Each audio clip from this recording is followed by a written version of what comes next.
IPO flop होने के बाद पेटीएम को मिली बड़ी सफलता।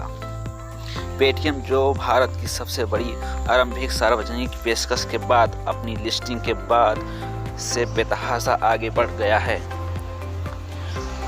को ब्रोकरेज से पहली खरीदी रेटिंग मिली है, जिसे उम्मीद है कि कंपनी मार्च 2026 तक लगभग लाभदायक हो जाएगी।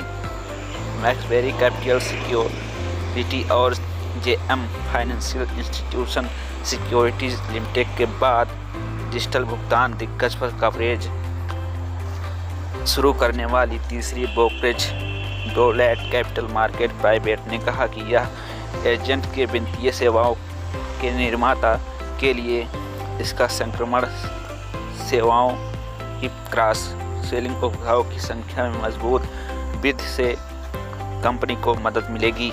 पेटीएम का सुपर ऐप शुद्ध वंचित श्रेणी से ज़रूरत की स्थिति तक पहुंचने के लिए उभरा है। राहुल जैन के नेतृत्व में डोटल विश्लेषकों ने कहा। उन्होंने कहा कि यह कंपनी को भारतीय इंटरनेट पारिस्थितिकी तंत्र में विकसित होने वाले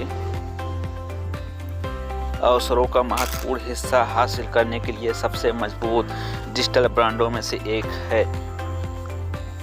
ब्रोकरेज ने 2,500 रुपये का टारगेट प्राइस रखा है, जो कंपनी के इश्यू प्राइस से 16% ज़्यादा है। पेटीएम गुरुवार में गिरावट आती है कि एक पाँचवें दिन 1,592 रुपये यानी कि 2.7% के रूप में ज़्यादा गिरा।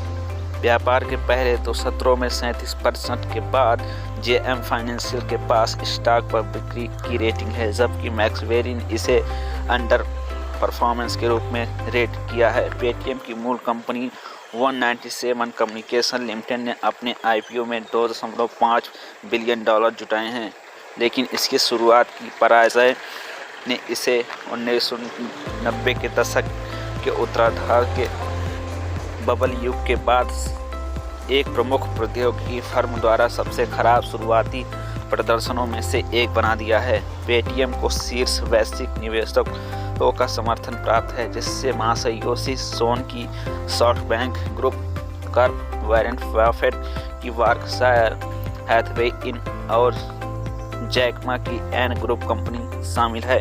पेटीएम ने साप्ताहिक में एक सार्वजनिक कंपनी के रूप में अपने पहले वित्तीय प्रमाणों की सूचना दी। बढ़ते खर्चों के बीच जुलाई-दिसंबर तिमाही में घटा बढ़कर 4.74 बिलियन रुपए हो गया। इसका राजस्व 60% से अधिक बढ़ा।